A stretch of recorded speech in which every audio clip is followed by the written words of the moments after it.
tell me how you felt about I said this before, not to interrupt, I know I just asked you how you thought, but I will say that with this episode of Rings of Power, I think before we get too far into it, it was probably the strongest of the episodes other than maybe episode 2, and it's ironic because guess who was in both of those episodes predominantly? Elrond. This show is like if they just had the Elrond character in the show more, it would be working, I think, on so many more levels. And the relationship that the Elrond character, at least is how I'm looking at this purely from the show's perspective. Source material completely out the window for this. As a show, I have a lot I have these like separate problems with the show from the aspect of purely it being a show, and then the source material, any differences it might have from the source material, and any knowledge I have of the source material that makes me look at the show and like what it's doing in some kind of weird light. I'm kind of in a unique position to where I can completely detach those because up until the after the first 2 episodes of this series, like, I was kind of lost as to what was going on because and this is more of a fault I fault this on the show more than anything because I was in a position at the time where I did not know anything about the Second Age and the events of the source material in any capacity when this show launched. And I watched the first 2 episodes of this and I kind of felt the same way. Like I got no information from what they showed me on screen to make me know what the hell was going on in the world at the time with any of the characters. Like I just didn't know. So sometime between it was either after the second episode or after the third episode. I think it was between the second and third episode because the show had done such a poor job, like in all honesty, of just telling me what the hell was going on, what the characters' motivations were, and just everything. That's what a show needs to do. I just started to look into the source materials because I thought maybe I was missing something. Like maybe this is all just right in my face, and like I just don't know. I'm not familiar with the source material, so maybe it's my fault. So then I start looking into the source material. So thank you, Nerd of the Rings, for all your videos because I just plowed through a bunch of those. So now I feel like I know everything about the second age, the first age, even the what Tolkien wrote about the third age. Because now I know all the things that were different about the movie series, Peter Jackson's films, and the source material, and it's mind blowing how different that was from the source material. So I'm looking at this show from like two perspectives, where like as a show, it really is failing in a lot of ways. Like all the characters are some of the characters, not all the characters. And here's the thing too, prefaces. I don't want to sound like I'm shitting on the show because I actually like and I enjoy watching the show. But there are some things like it's got some terrible pacing issues. It's got very, very, very underdeveloped characters. Some characters are just still 4 hours in unlikable, like in a lot of ways. So there's just like no character development. You don't understand the fundamental like motivations of any characters in a lot of ways. Like some more than others, like for sure. Like I said, Elrond and Durin. Like anytime Elrond and Durin are on screen, the show is singing. The show is fantastic when Elrond and Durin are doing their thing. Like they are great. Those characters since day one have been flushed out just through normal conversation between themselves, the interactions they had with each other, even the interactions that Elrond had with Gilgalad and um, Galadriel when they first meet each other. You knew everything you needed to know about Elrond, and that conversation with Elrond and Galadriel it was either the first or second episode, all it did was make Galadriel look more like an asshole because like he was all happy to like see her and like all this stuff, and then she shows up and doesn't want anything to do with him, doesn't give a shit about their friendship, and just says, "So you're going to get me this meeting with the king?" That's all she cared about. So it's just like all these things. Like, that's pretty much Galadriel's only through line this entire time. Like, it's just been annoying, and that's how, like, a lot of the characters are, but it's just weird because like I said, I'm in this unique position where I can look at it from the aspect of a show, and everything I just kinda said that was negative has nothing to do with any detract like, I'm not bringing the source material into any of that.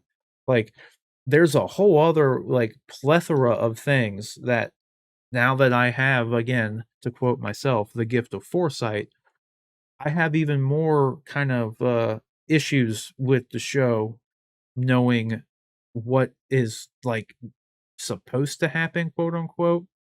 But my main issue, John, and I wanna know if this is an issue with you, so I'll kick it over to you before I just keep ranting.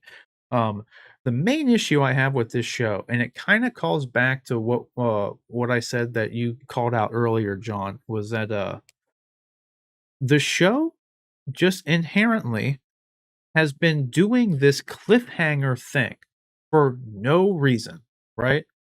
Like, back to episode 1 or 2, whenever it was, with the Mithril. It was like the at the end of the episode, Durin and the King Durin, which that's a whole problem in and of itself. Like just to give you a little just a flex on the Tolkien knowledge I now have, the dwarves only name their kings Durin when, like, if I'm remembering correctly, and so I did say this a bit with flex, but like I said, I'm not 100% familiar, but there's actually like a canonical issue with the fact that the Durin we were introduced to is named Durin because the king of the dwarves at the time is only supposed to be given the name Durin when they believe that he is like the original Durin reincarnated into him. And that's what earns them the right of being named Durin the Fourth or whatever.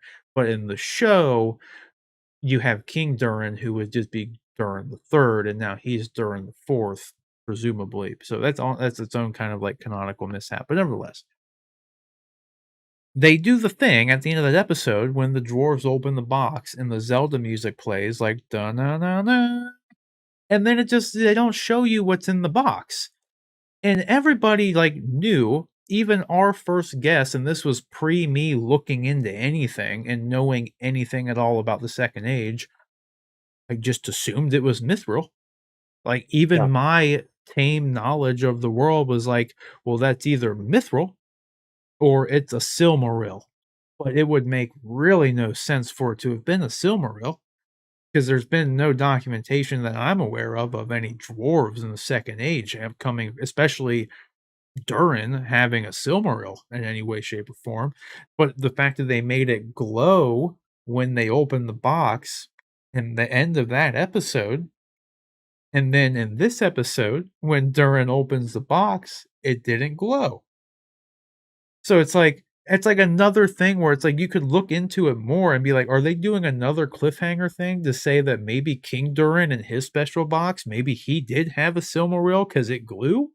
Or did they just do that initial open the box and it glows for suspense, for a cliffhanger for no reason? Because ultimately, when he finally opened the box, it wasn't a fucking surprise. We all knew it was gonna be Mithril. So, like, and then on top of that, the most inherent problem I have with the show is that they seem to be setting everything up in that way to have this big M. Night Shyamalan twist. Like, we still don't know who Sauron is or what Sauron is doing right now. And I think personally that is a huge mistake. Like, I think Sauron should be interpreted more like Thanos. We should be following Sauron on this journey and seeing what he's doing, because then we would understand his motivations. We would see the interesting thing about the source material is not that Sauron tricked everybody. Like, we all know that's gonna happen. So that's where it comes back into the M. Night Shyamalan thing that they're going for really no reason. We all know it's Sauron.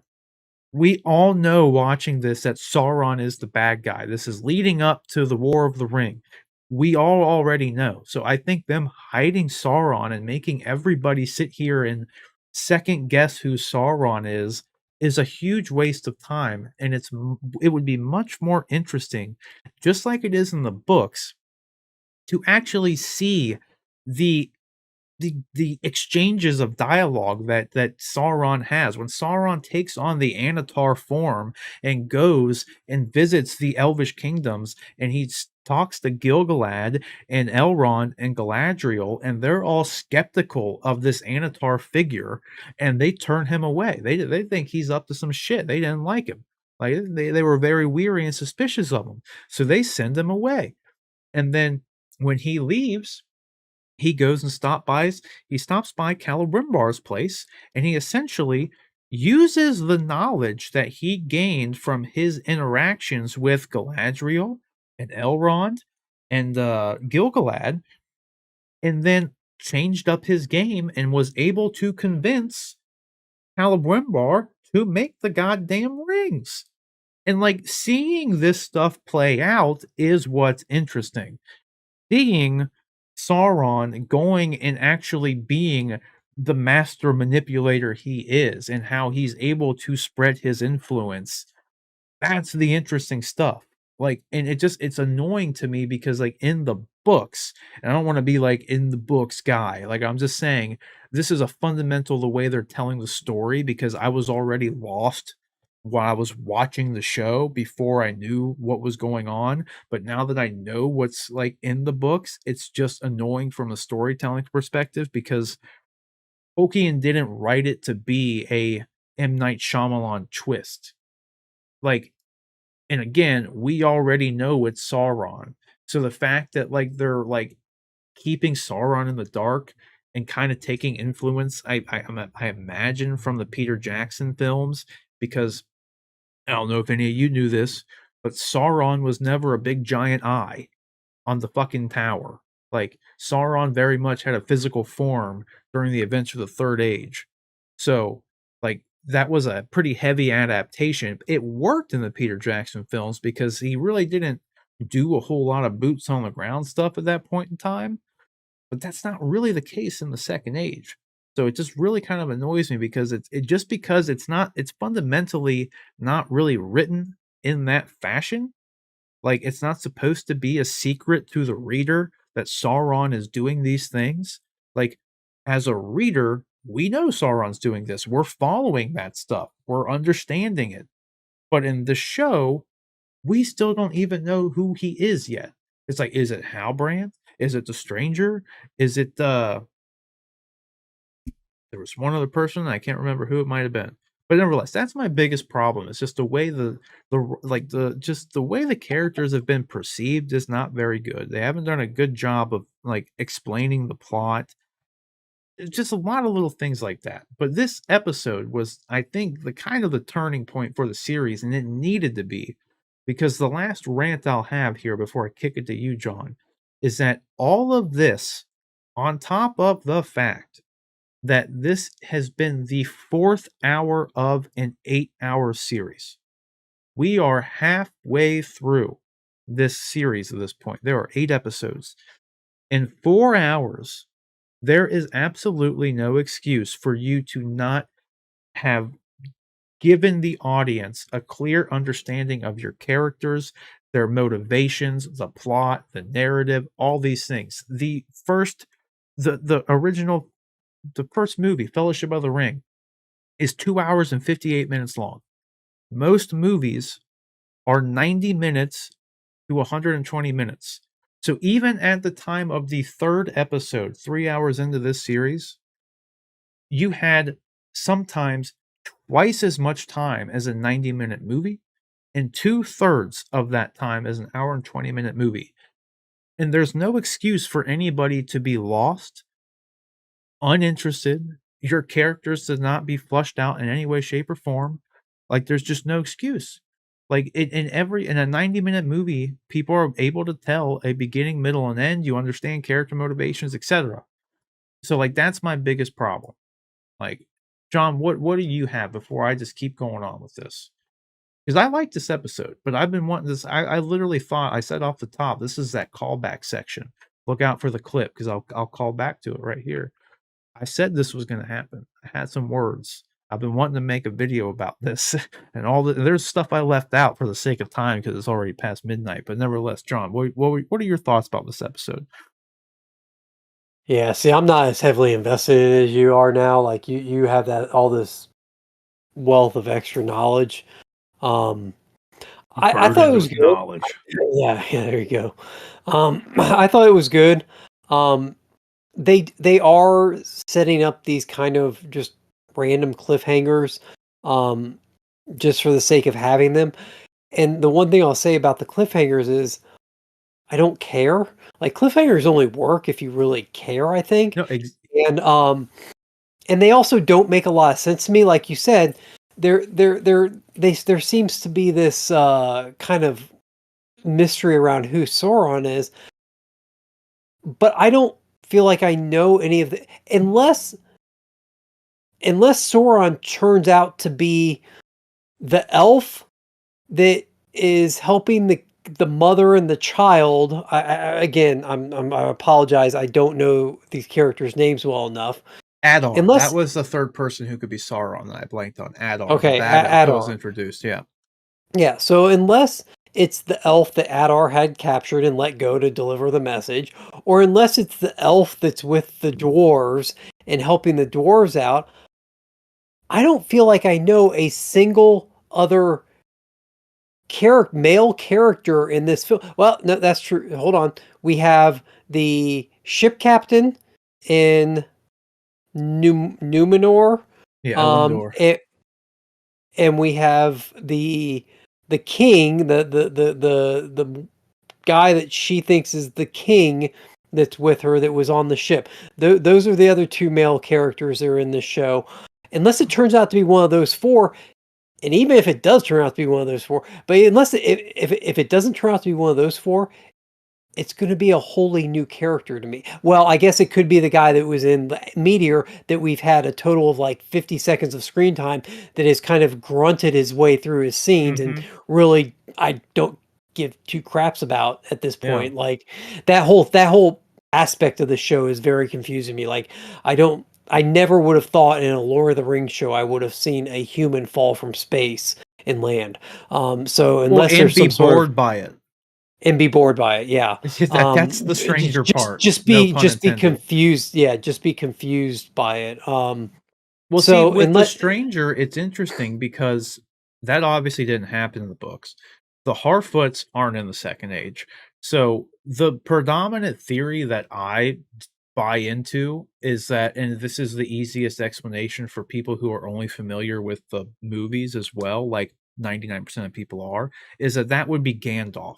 Even though Gandalf isn't supposed to be here for another 1,000 years, he doesn't show up in Middle Earth till the Third Age. But the fact that you have the Harfoots in the Second Age as well, who are not supposed to be here, and then you have this guy crash from the sky, making that Gandalf would explain why Gandalf has this affinity towards hobbits later in the Third Age. sure, So, like, that's the only thing that actually makes sense for either of those characters to be put together right now. Because if it's not Gandalf, it doesn't make any sense for him to have had to landed by the Harfoots. Why else are you shoehorning in the Harfoots? Because they're not even supposed to be here right now. If you needed someone to fall from the sky, they could have landed to anybody. So it's like, yeah, it should be a blue mage if you're going by the books, but I don't really expect this to do everything by the book. And so just trying to piece things together now that I do know the books, it's like, well, that's really the only person it could be. And it also makes sense for people who aren't familiar with the books for it to be Gandalf. But I yeah. don't know. Could be whoever. And if it's Sauron, like It makes that's less going to sense make too. it makes less sense, but it's also going to make Sauron this kind of really this guy that like why would Sauron fall from the sky and why would he be this weak bumbling idiot at this point? Like it just and plus we got that shot early on in the series of Sauron in front of his army in his armor and kind of in silhouette. So Looking cool as I've shit. I've always assumed that Sauron was just out there doing his thing. I never thought that we'd actually that one of our characters could possibly I still don't think that any one of our characters could possibly be Sauron, which means that once they introduce Sauron, he's by kind of been kept off the board for no reason at this point. Like it's Mhm. just being done for the sake of being done. Maybe there's the thought that he's more ominous as this presence and not actually being involved in the show, but that hasn't quite worked out that way. It hasn't worked out that way for me, at least.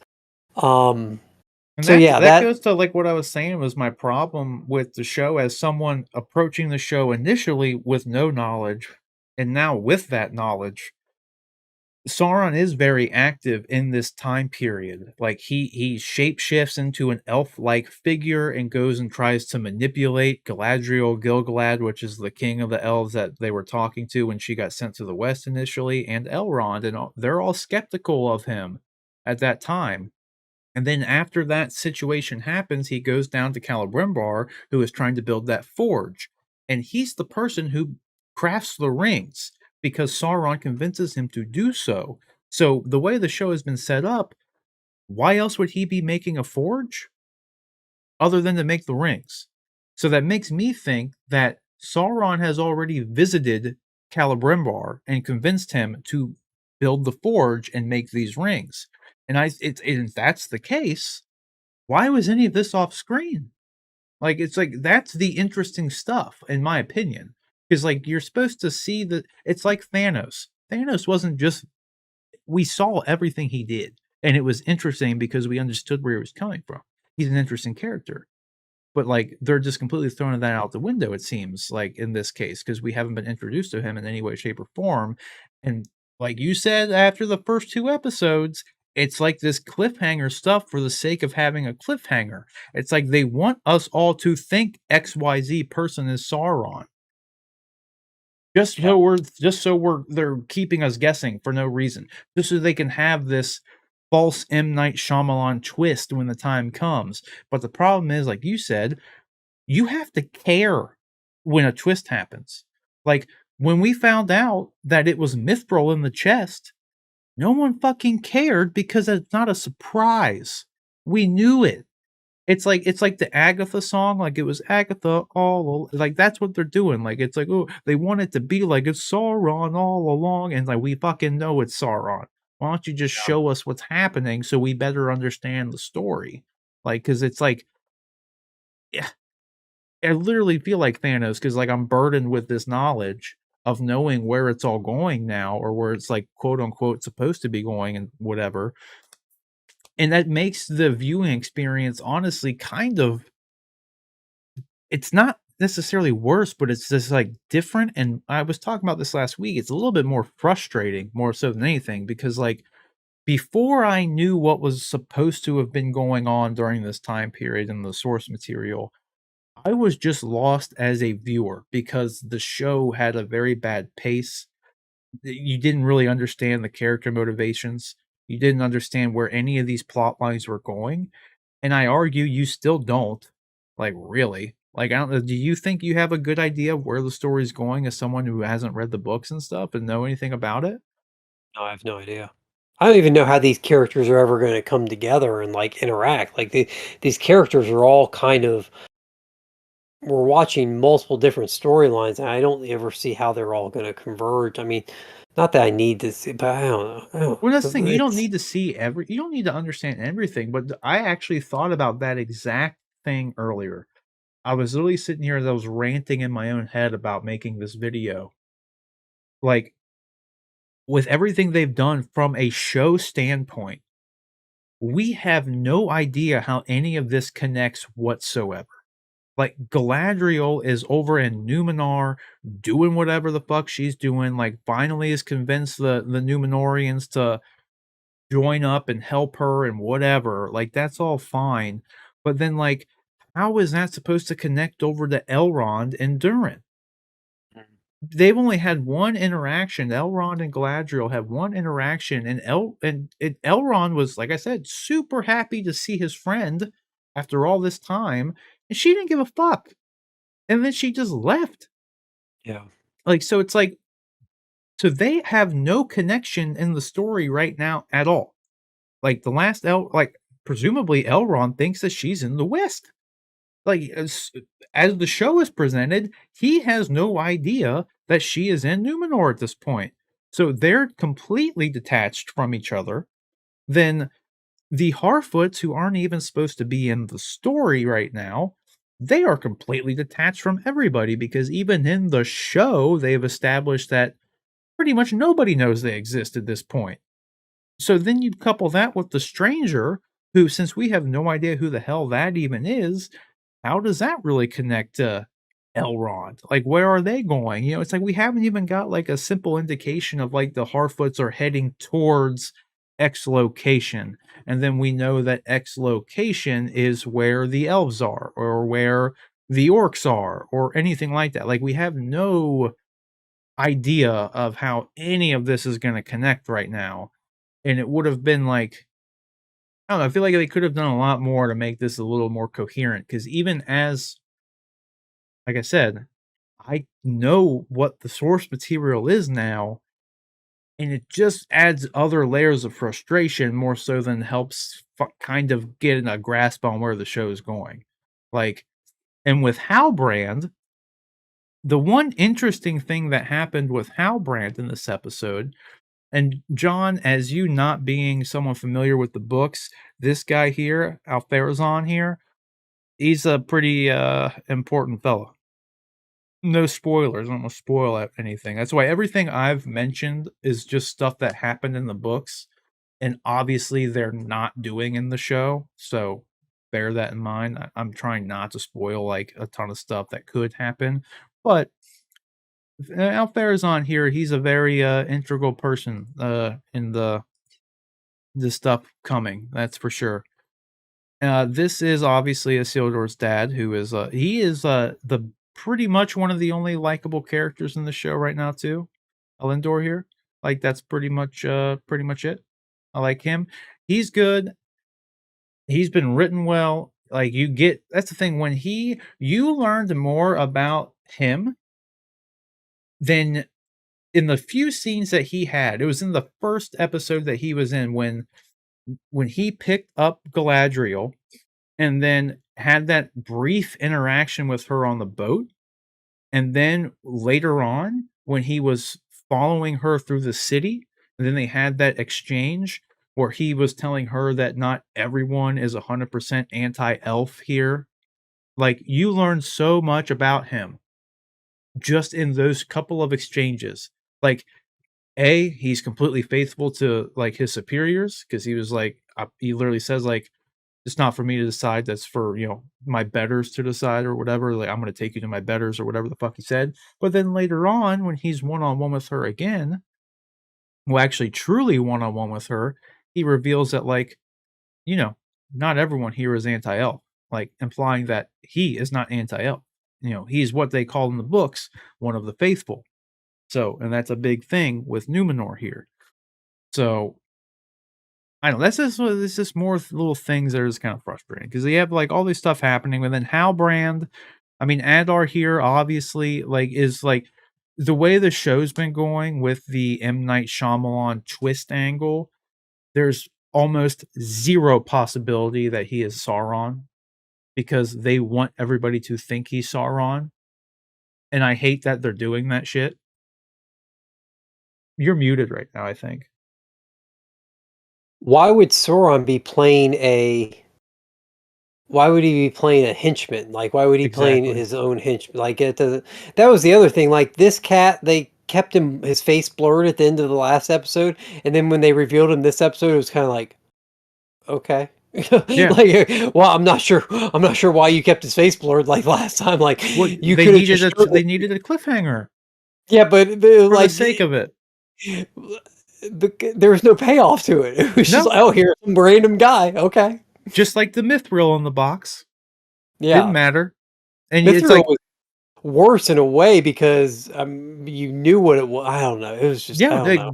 exactly. That's why I think like you had the gift of foresight without even knowing it at the time, because you literally said in like the first after show we did for Lord of the Rings, like you felt like they were having cliffhangers for the sake of having cliffhangers or Yeah, something like that. And it's totally true. Adar being blurred, the mithril in the box, all these storylines that just the stranger at the end of the episode the first time. And then when you see him again, guess what? you learn nothing more.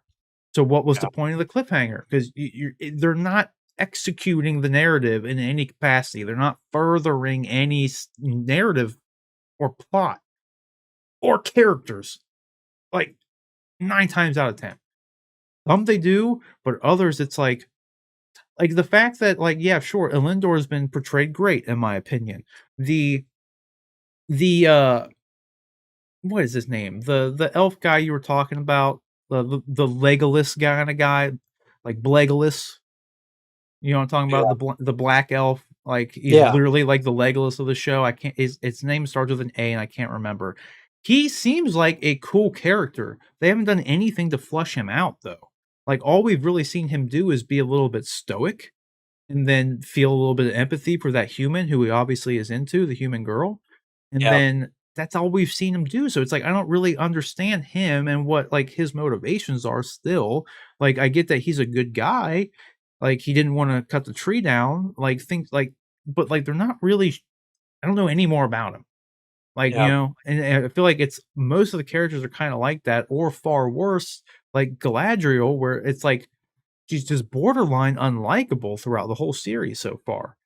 She's just like crass, makes random ass, like stupid decisions, like just terrible people skills. And it's like, obviously, it's not how she's gonna wind up in the end, sure, but like, you got to make them interesting. You got to make people care. Cause like, I just, like you said, it's like they're doing some of these reveals, even, and it's like, you just don't care. Like, it's like, we knew it was Mithril.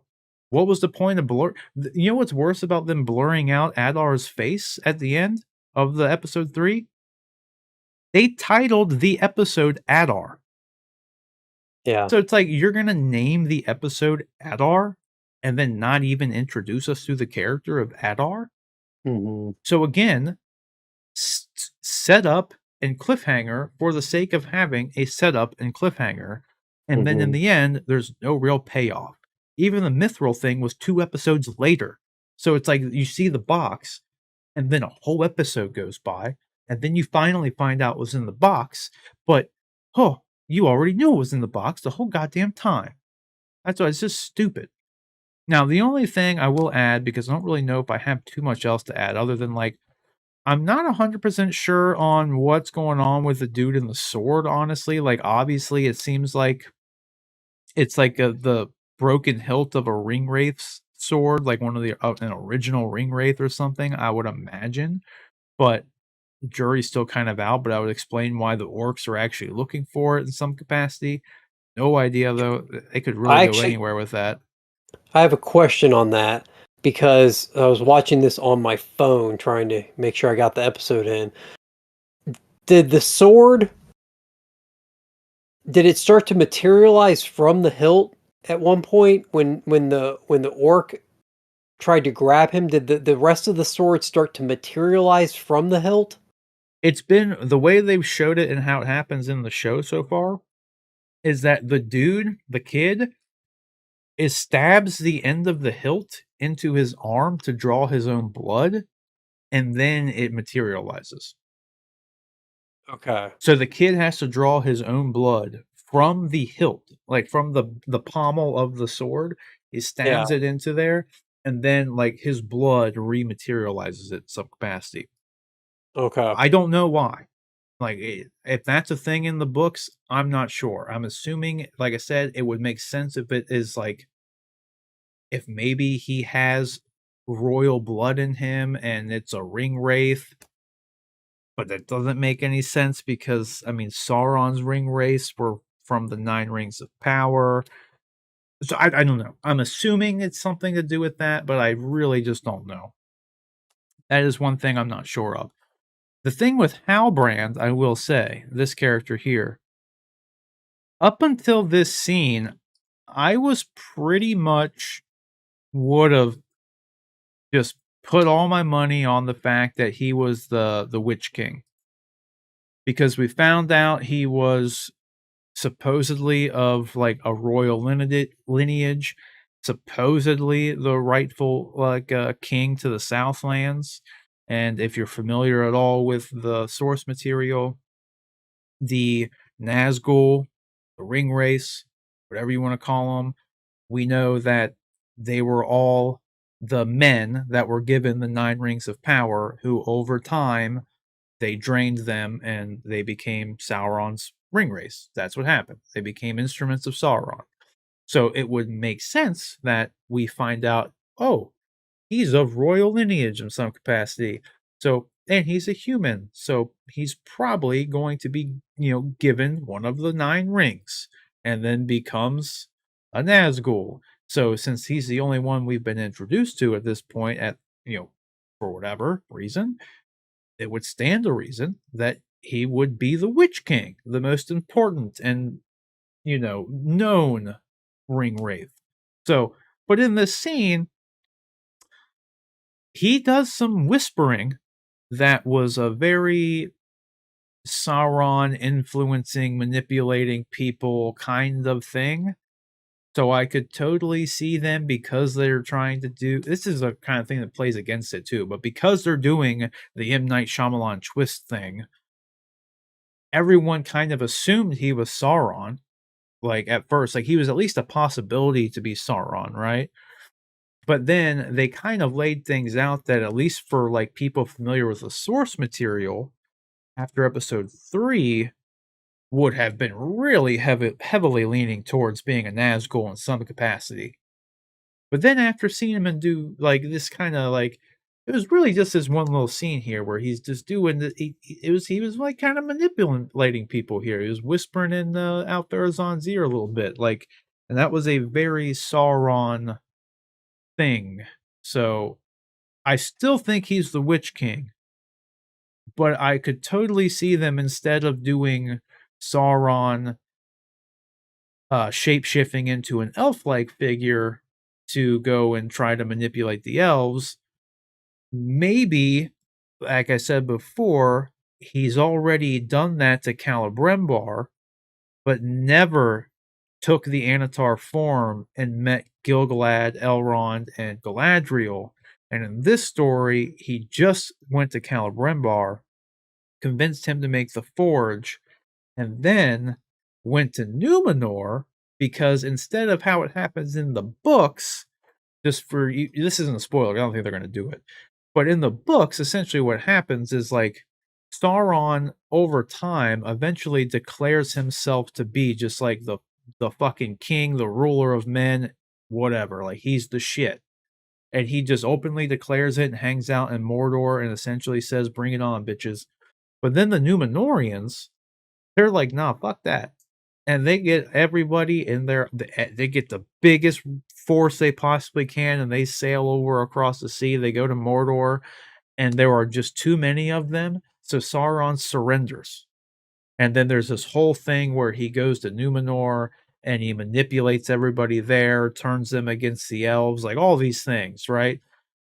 I don't think they're going to do that. And I honestly think that, like, because of what we saw here, kind of leans more into the fact that maybe they're accelerating that plot line very quickly and having it be him, because you could argue that he is kind of filling that role here because he goes to Numenor willingly this time, right? So maybe Sauron, instead of openly declaring himself king, being attacked by the Numenorians, surrenders, then wins from the inside out.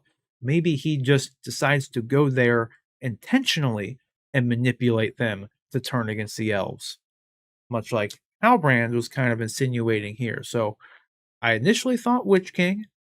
Now I'm thinking maybe Sauron again for Halbrand, because what he's doing there, I think it makes sense in the lore for them to skip over a little bit and because they said they were going to accelerate some of these like the years and the storyline here. And I think it honestly makes the most sense narratively for them to cut out the shit that I just mentioned if they went this route with it, because it would actually work. Like it actually makes sense on paper. I know you're just kind of like, yeah, sure, yeah, I don't know what the fuck you're talking about, but yep, yep, yep, you're confident, totally believe it. Yep, yep, yep. No, I still don't understand. I mean, that's all fine. I just don't understand. They're still not executing it all well. This is not. Uh, this is not a murder mystery. This isn't a whodunit. This isn't a. I don't. I don't look for big reveal or twist. I'm trying to think of Game of Thrones. Did they have a big? I mean, I guess They Daenerys going don't, bad was the giant twist on that, but that was everybody hated that because like it was came out of left field and nobody like that was a terrible move on their part. But I can't think of a big like twist like, oh my God, this person was really this person all along. That Game of Thrones did. Like there's certain stories and things where twists work, and I'm not sure that fantasy is high fantasy is really one where you look for that sort of thing, and well, to your point here, it's not even that. The problem is, I feel like the show is taking a lot of assumptions because if I'm right with that last bit, they are making very large assumptions that anybody knows anything about this stuff because 99% of people do not know. Like, this is all new to most people. They know who Elrond is from the movies, they know who Galadriel is from the movies. None of this is 1,000 years before that shit. This has nothing to do with that stuff. So, like, and this is why, like I said, the show was doing a really bad job after the first 2 episodes to clue me in on what the fuck was going on, because be literally because I didn't like I watched them and I was like, I don't know if I'm just missing something here, so I'm gonna look more into the Second Age stuff." Come to find out, it didn't help me to figure all that stuff out, like, to learn about the source material because it's none of it lines up yet. Like, literally, pretty much none of it really lines up. It's all different.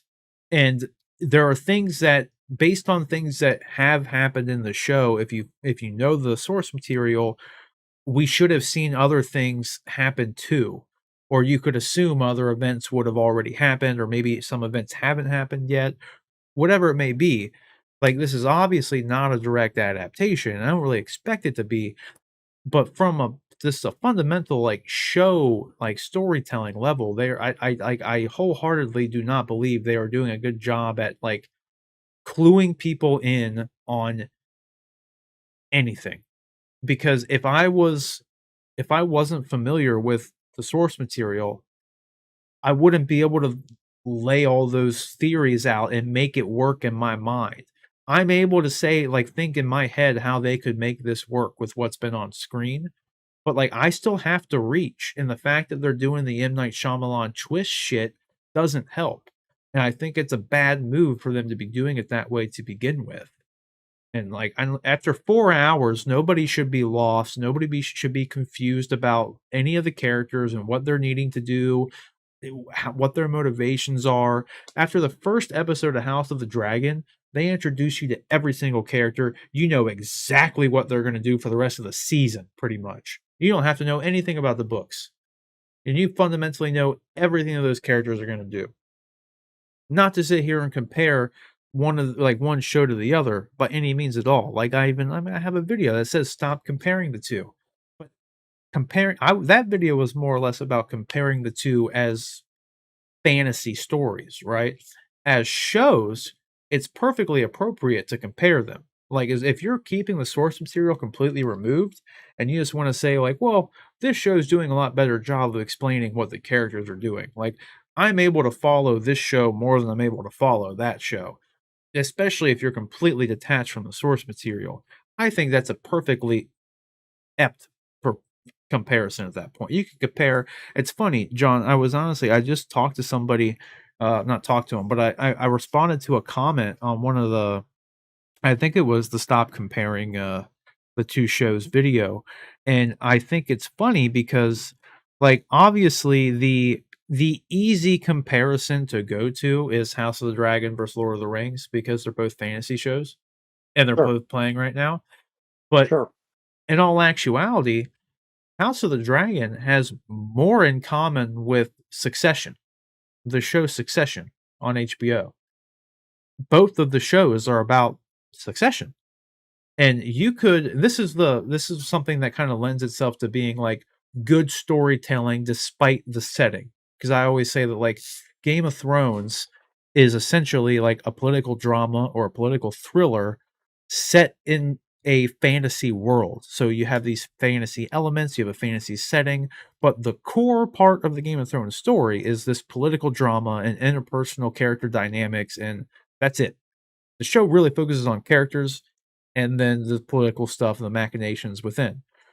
And you could literally take the Game of Thrones or the House of the Dragon story and you could just drop it into modern day, like the show Succession, and it works. You could put Succession and just yank all those characters and throw them into the House of the Dragon. It works. Like, yeah, you have to change some things. They're not working at a fucking multi-million-dollar modern company, but the basic premise of the show and what it's actually about, the Succession, works in any medium. This show, Rings of Power, it doesn't work in any medium right now, really, on its own. There's not enough information. The plot hasn't been executed very well. The characters haven't been fully fleshed out. You could not pull any characters out of this show and put them in another show and say it would work because we don't even know what the real narrative is yet still. And I think the most egregious thing here is that after 4 hours of my life, we still don't know what's going on, and I don't really care about all the characters, right? Like I said, like most movies are 90 minutes long and they do everything that this show has had more than enough time to do. And they tell their full beginning, middle, and end in half the time of the first 3 episodes if you're going to 90 minutes. And like Uh-huh. I said, Peter Jackson was able to do it with Fellowship of the Ring, so that's probably the most accurate comparison you could have, right? You compare the first 3 episodes of this show versus Fellowship of the Ring. They both had the same job to do in 3 hours or less. They had to introduce you to the world of Tolkien and Middle-earth. They had to introduce you to all the races and the characters and what their motivations are, tell you what the overall narrative, what the arc was for the whole all 3 movies, let alone just the first movie that you're watching. Show you the inner character dynamics, all this stuff. They had to do all that, and since this was a movie, they had to tell a complete beginning, middle, and end. And Peter Jackson was able to do that. You understood everything you need to know about the world of Tolkien just by at least Peter Jackson's interpretation of Tolkien, just by watching Fellowship of the Ring. You weren't lost. You understood everything. You knew what was going on. So the first and that movie was only 2 hours and 58 minutes long. The first 3 episodes of this, longer than that, and it didn't accomplish any of that. Like, just period. It just didn't. All that said, though, I like the show and it has so much fucking potential. I'm just kind of baffled. Like, because I'm like, when I didn't know anything, I thought I was just stupid and didn't know the source material and I was lost. So then I research all this stuff and I do my own homework and now I know everything about it and from a lore perspective. And now I just have this whole other sense of aggravation because it's like, well, it wasn't me. It's just like they're just not telling the story properly. And not based on the source material, just as a show. Like there's no excuse for you to be like as lost as you are. Like it's just crazy. But I Yeah. don't know. You think it's getting late? You got anything else you want to add though? What's popping off in your mind? Because I could I rant about this for a while. Because as you said, I'm a see. bit more invested now. Yeah. So I mean, this is so. I'm trying to think. I would like to tell what I liked about the show. I don't know why, but for whatever reason, I don't know if it was this is the way they structured the story. If it was, I think it had a lot to do with Doran and who's this elf? What's this elf's name? Elrond, Elrond. Doran and Elrond. I like those two. For whatever reason, the actors, I don't know if they're more charismatic. they're I don't know if great. they're just being written better, but I've liked their story so far. They even had that cool scene where Elrond pieced together what was going on at Durin's house and said to his wife, hey, well, he's not here because this is going on. Then she has the explanation to try and cover for him. To Go that ahead. You point, look it like was you're. really cool to see the show's interpretation and actually see it, because you didn't even see this in the Peter Jackson stuff. When Elrond used the elf sight, like when it showed him, I don't know if you saw because you said you were watching on your phone, right? So it might have been harder for you to see, but they had this really cool shot of Elrond using his elf sight. And like, I wish they had more stuff like that because the movies didn't have a lot of He that stuff. when he was watching him and his wife? Yeah, on the bridge, and it was, like, super zoomed in, and then Yeah, it showed it the camera pulled back, and you saw, like, Elrond was sitting there, and he watched it, he, like, was able to read their lips and just pick up what was going on, like, he used the elf sight that you heard Aragorn refer to in Lord of the Rings when he said, like, numerous times, like, "Legolas, what do your elf eyes see?" Like, yeah, and you got to see it, so I thought that was really cool. I want more of that shit, and I want more character dynamics like Elrond and Durin. Like I said off the top, when they're on screen, the show is fucking singing, dude. It's great. Like, yeah. I love watching them. S so I really enjoyed them, I was a little confused as to why, like I was confused as to why Adar just let the dude go.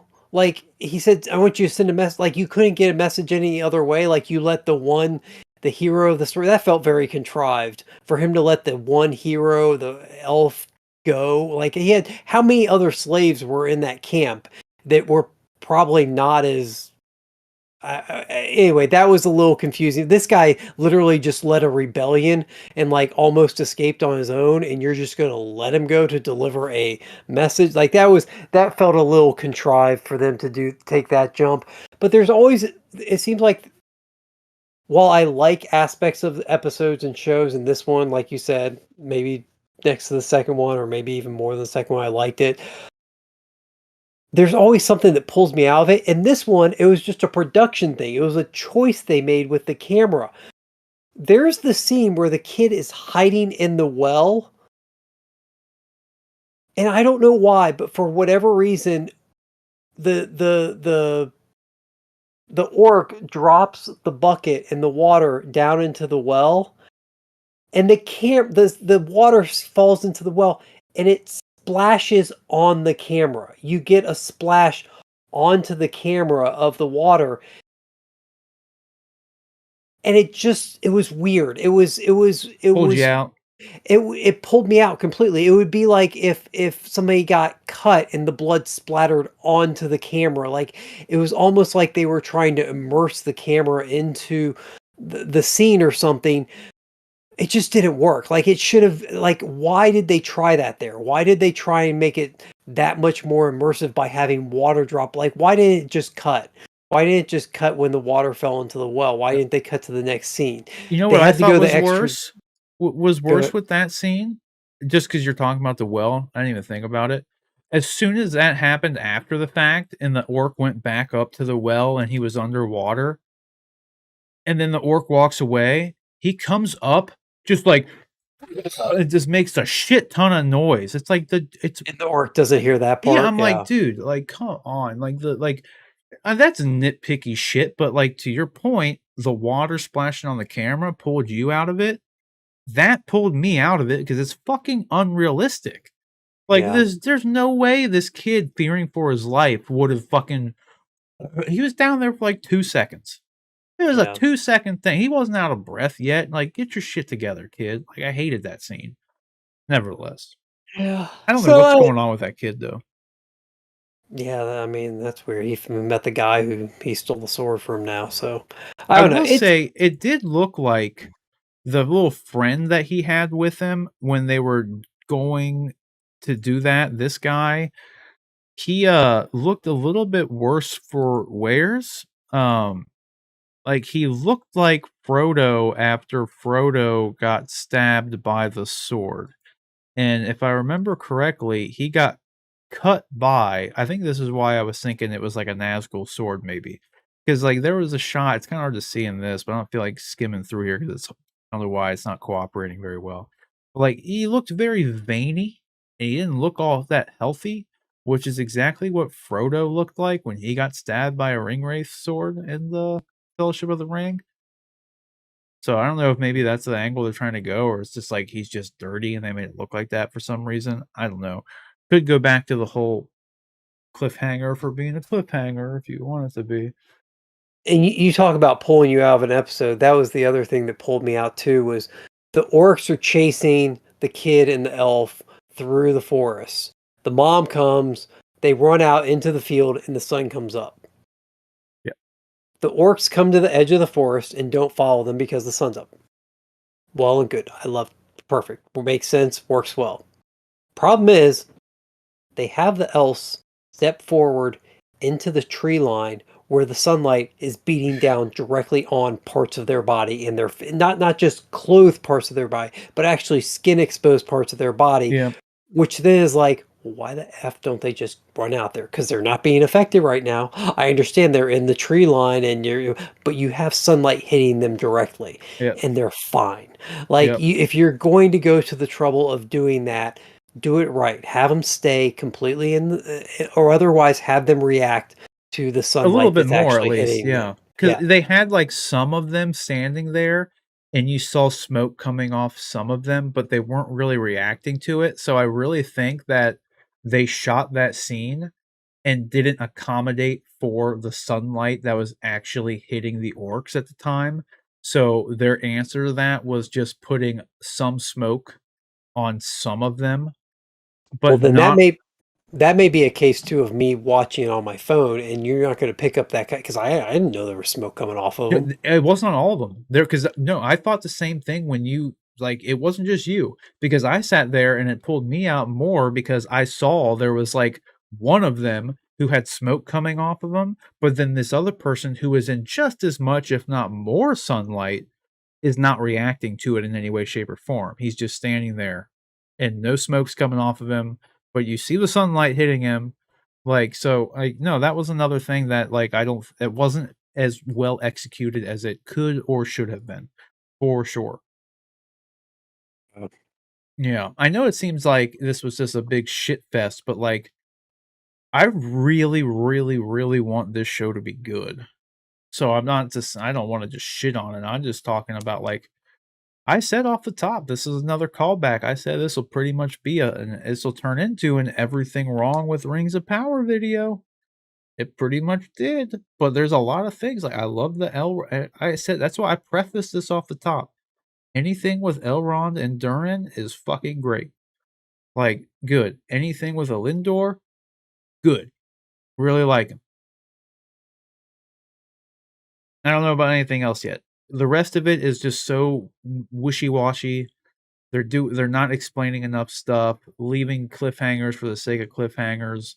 You don't understand their like a lot of these character motivations. I could get into way more stuff and like really nitpick the shit if I wanted to, but I'm just like the one thing I want to really make clear is that like my gripes are actually just based on what the show has presented far more so than having any influence from like the gift of foresight. Like books removed, like we talked about with Constantine off the top here. I'm good. Like I love the Constantine movie.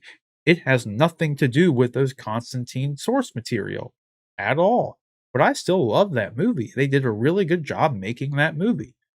So I'm fine if you want to change a lot of shit. I'm not just like mad or upset with because it's not like it was in the books. It has nothing to do with that. Because of all the changes and, like, differences that have actually been executed in the show, like, the direct, like, XYZ hasn't happened in the books or shouldn't have happened or this is a change, none of that has even bothered me. Like, as you've noticed, I haven't even brought anything up that's an actual change that is a bad thing. Don't care. Everything's been fine from that, like, regard. It's just the way everything's being executed fundamentally has not been very good. But nevertheless, I want it to be good. Like, Yeah. I desperately want it to be good. I mean, I'll give it this. Like, there was after that first and second episode, there was part of me that was like, I don't know if I even really kind of want to finish watching this, and I'm curious because it has gotten better incrementally as it's gone along. I'm hoping that by the end of the series, I'm or the end of this first season, I'm more invested in it and, looking forward to the return of it, but we'll see. Yeah, that's pretty much where I'm at with it, in all honesty. Like, again, would I like them to be doing things a little closer to the source material in some capacity? Yeah, but mainly just with the Sauron stuff, because I really think it's like they could turn this all around too. Like, and I honestly hate this because I feel like this is going to end with the Sauron reveal, and then maybe throughout the second season we'll be with Sauron more and actually understand what he's doing. And all that's fine. Like if they want to do that, it's fine. I just really don't think it's what the way they're doing it, at least. Like, it could work if it was done better. I mean, I guess that's a fair thing to say.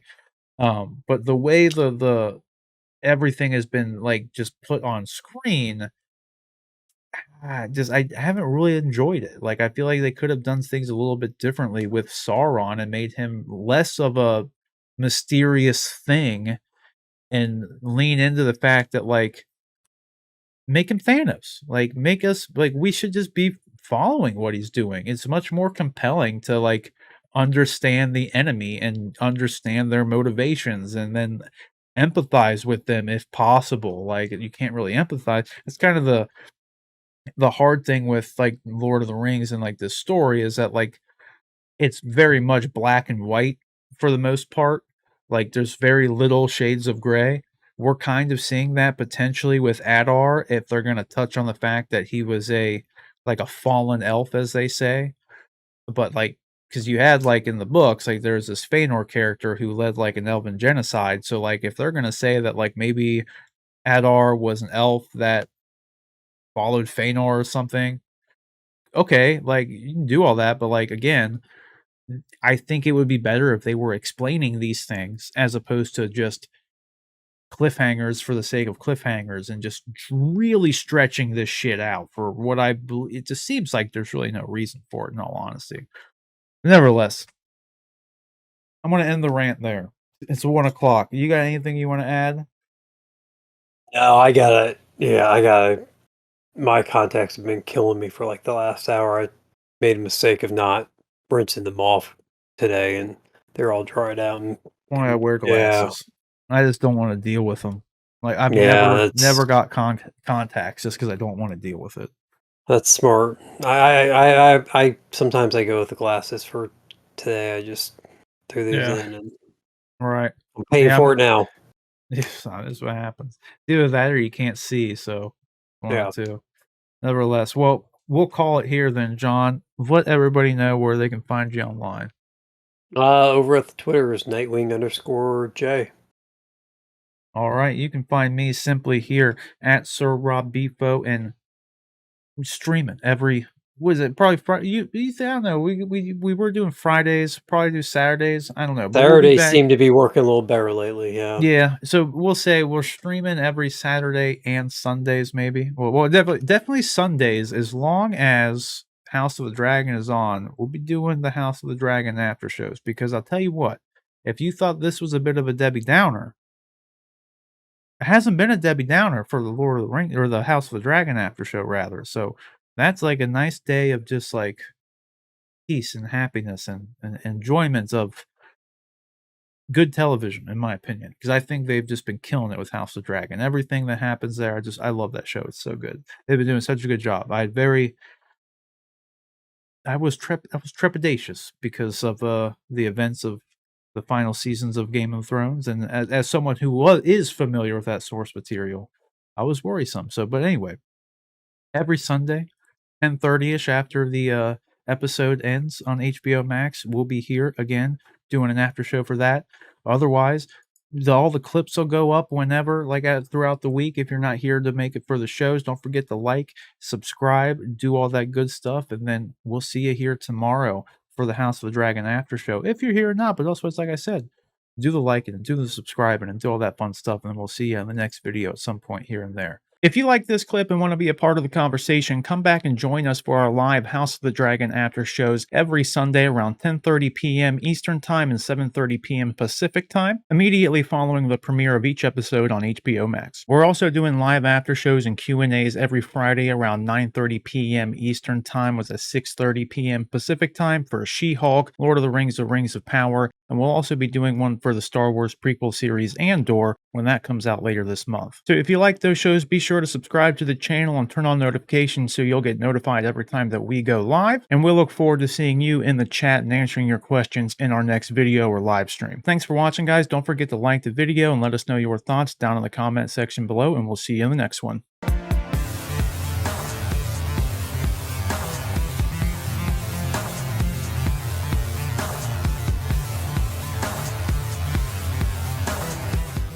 Like and subscribe.